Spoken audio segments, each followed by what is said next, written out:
It is my great honor today to welcome Eric LeCompte here to CPC. As Greg mentioned earlier, this is Jubilee weekend all across the country, all across the world, really. And what a privilege that Eric, the Executive Director of Jubilee USA, chose to spend this Sunday here with us in Carlsbad. So he flew out from Washington, D.C. Just to preach here with us today. So that is a great, great honor. Just a little bit of introduction about Eric. He is the Executive Director of Jubilee USA Network, as I said. He serves on a number of expert working groups, United Nations, Conference on Trade and Development, Office of the United Nations High Commissioner on Human Rights. You can also find him regularly as a commentator on media outlets, both sort of in the financial sector and mainstream, and most recently, of course, had the honor of meeting with the Pope. So we can hear a little bit about that perhaps after service. So it's an honor to welcome Eric. Thank you for being here.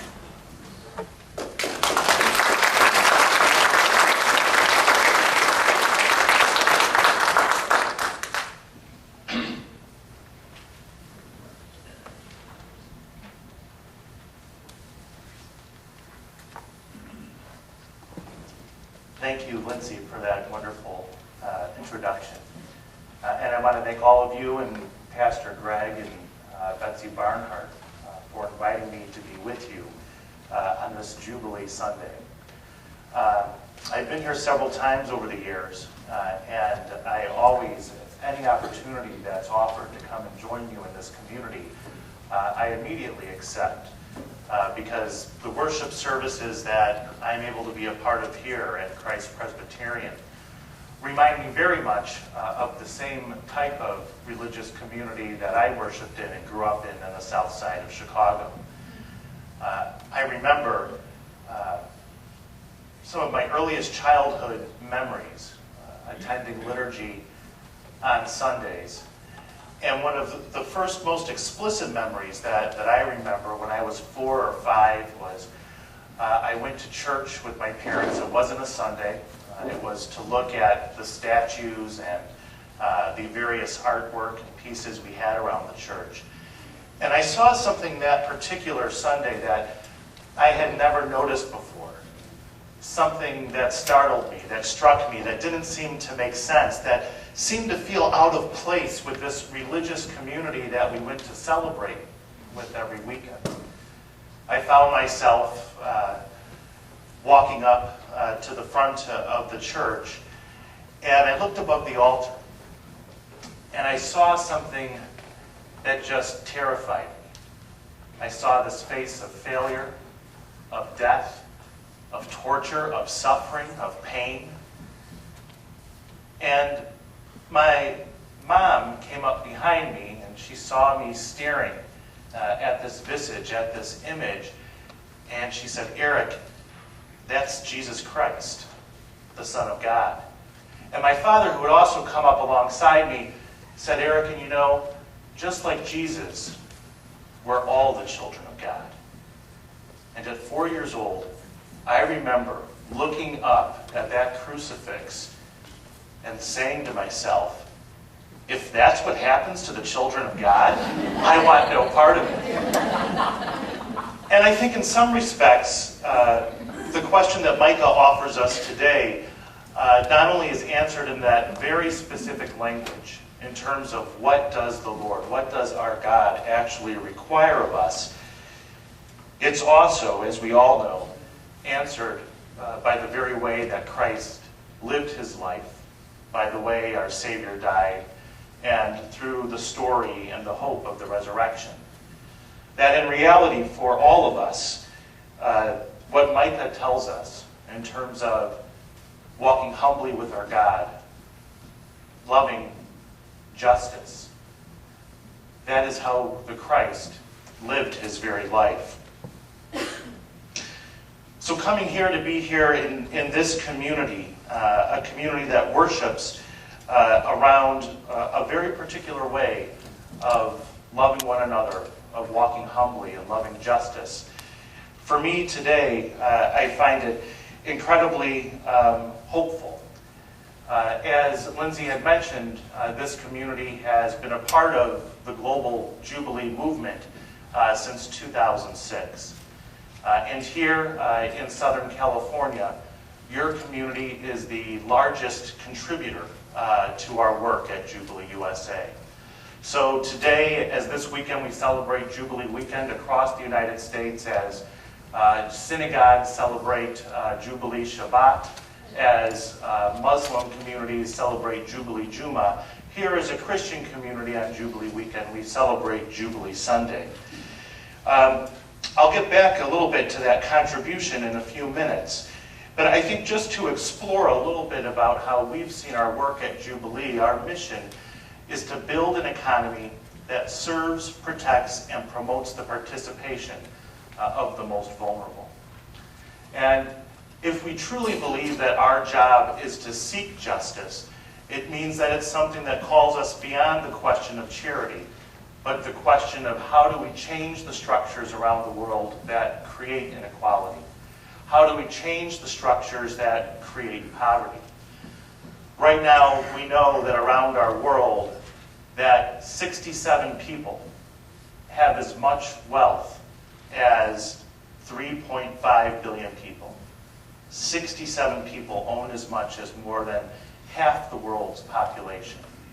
The International Monetary Fund, the second most powerful institution in the world after the White House, calls that basis of inequality coming from sovereign debt, the amount that countries around the world owe to creditors, the amount that countries around the world owe to banks, owe to the International Monetary Fund and international financial institutions.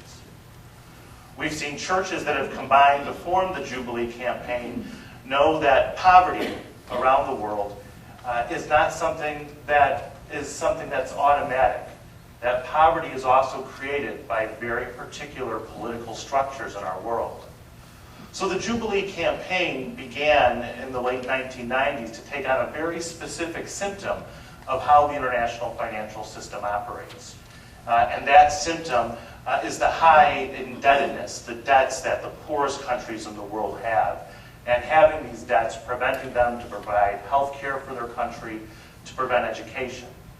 And we formed across the United States and across the world out of calls from major religious leaders.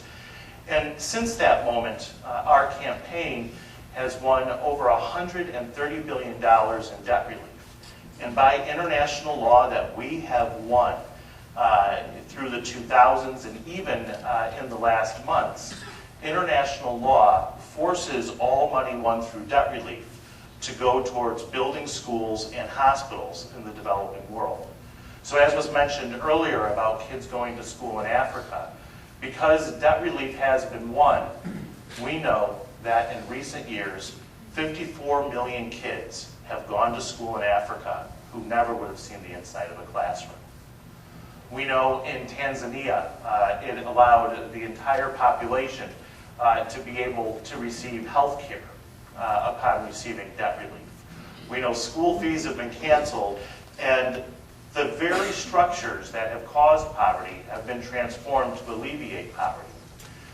Over the last year, in terms of that very focused debt relief work, Jubilee USA, in light of the terrible Ebola crisis, the 3 countries affected, where the 3 countries were paying more to service their debt than they were actually paying on health care during the peak of the Ebola crisis.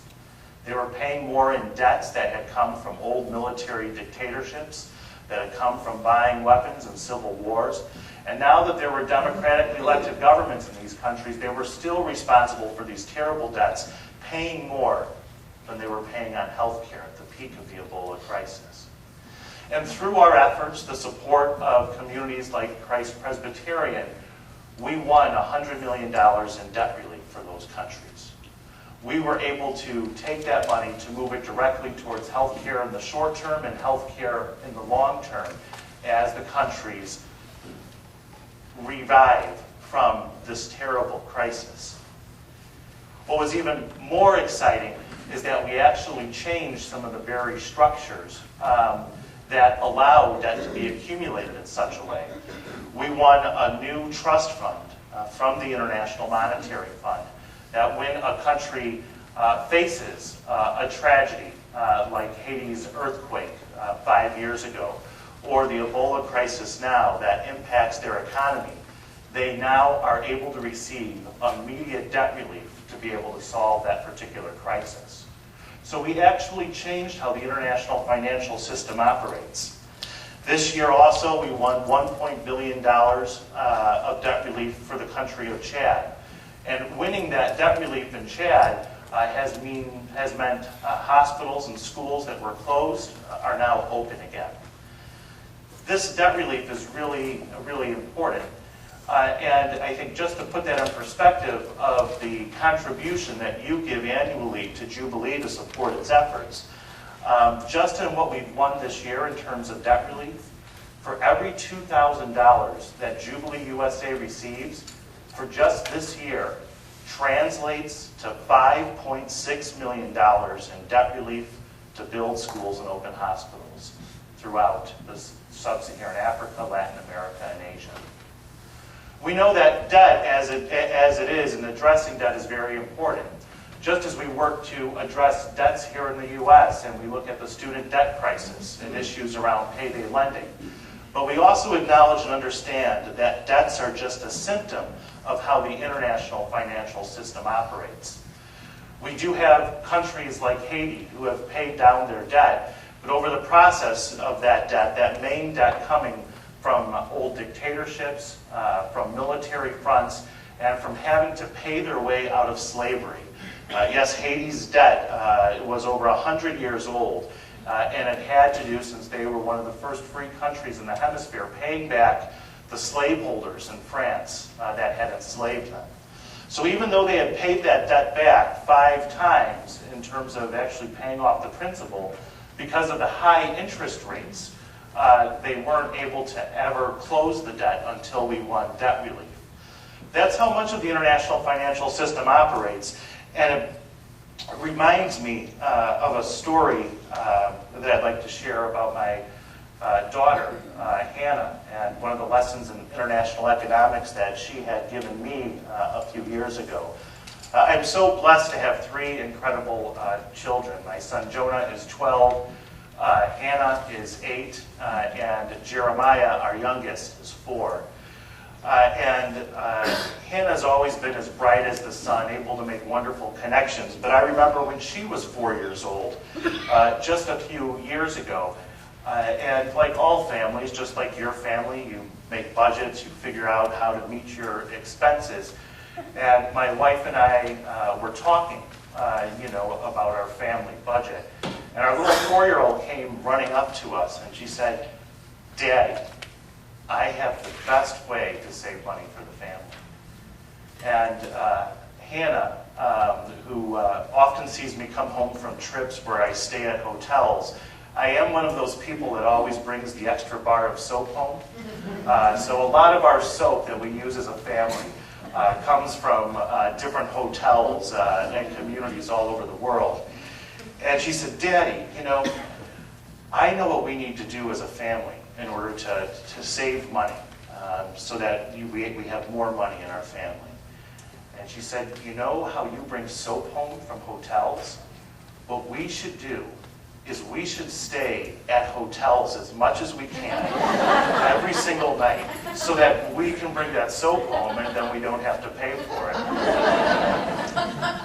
Now, Hannah's got a lot of great ideas, and as brilliant as she absolutely is, in some way that also sums up how some of our financial system is operating.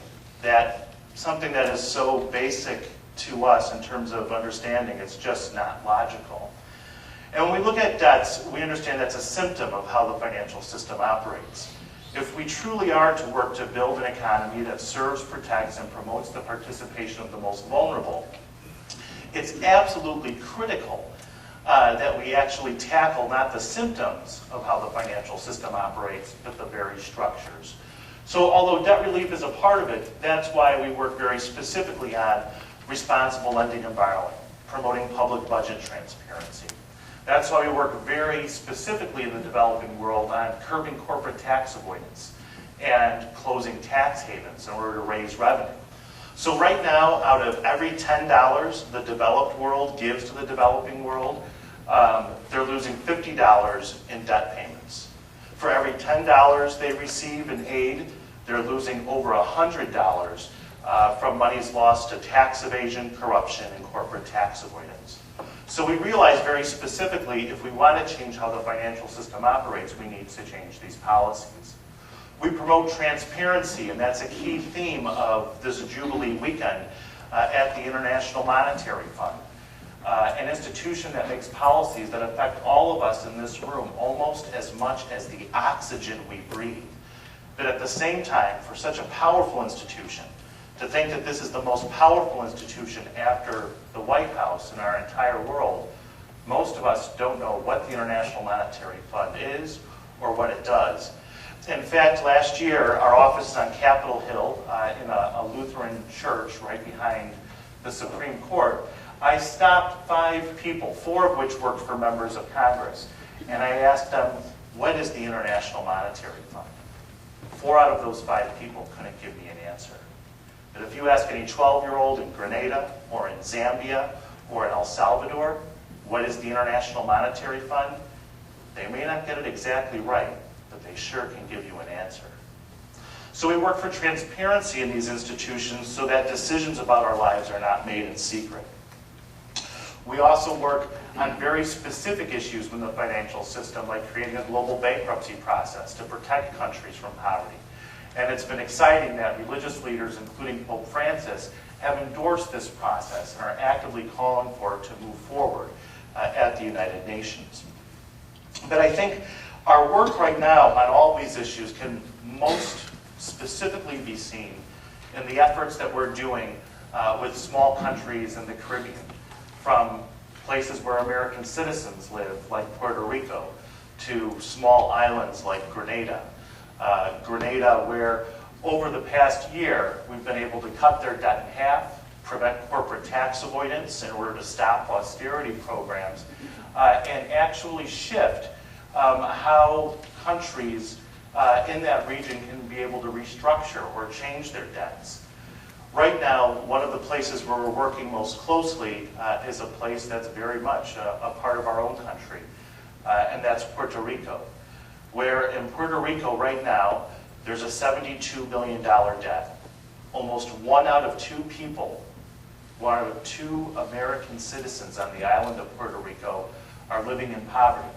The kind of poverty that you live in tin shacks with tin roofs.